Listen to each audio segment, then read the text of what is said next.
So what do we do? These X-factor players in business turn up at our reception for their first day of their job.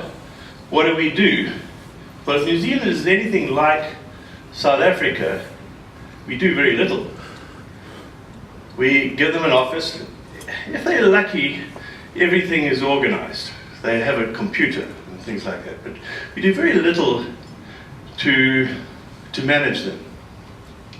In fact, we abdicate because we have this view that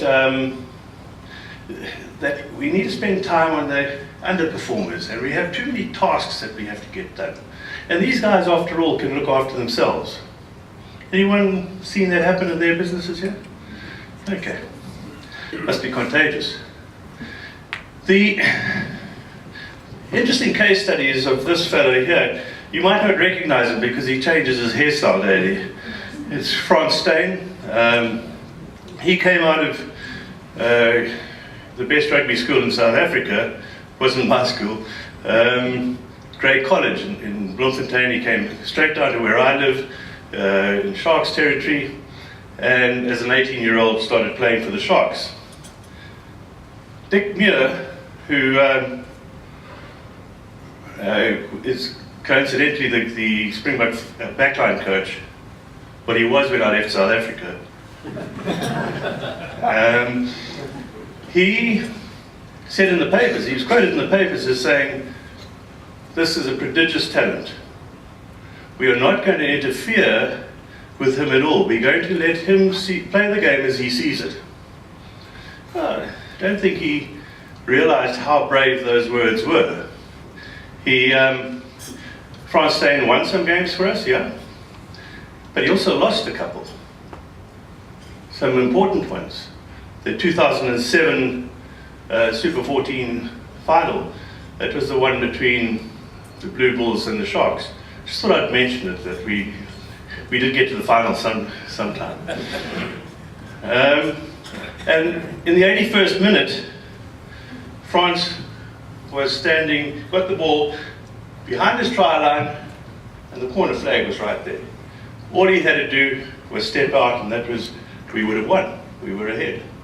What he did is he kicked the ball, tried to get touch, missed touch, and 3 phases later, the banner scored, and we lost the title. Interesting, because a couple of months later, France played at the World Cup in France. And in the first game, Jean de Villiers got injured, and so at that stage we didn't know where to put France. He could play anywhere except scrum half. He was too tall. And he got pulled into second 5/8. That's what you call first centre, is that right? Okay. And he had a blind over the tournament. He played really well. He was one of our better players. But that was a regimented environment. It wasn't Dick Muir's trial and error, let's see what happens kind of thing. Learn in your own time. This was Jake White's regimented. When you're in this part of the field, you will do this. That's how they played that game, those games. And he thrived.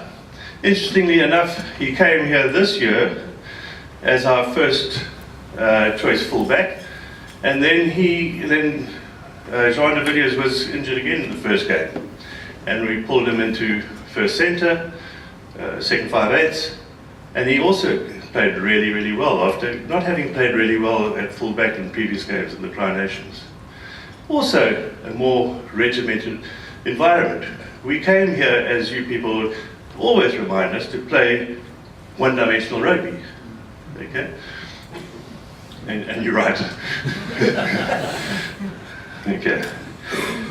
So, what do we learn from this? What can we bring back into business? All right. The first thing is that we mustn't abdicate. We must manage them. All right. We must manage these people.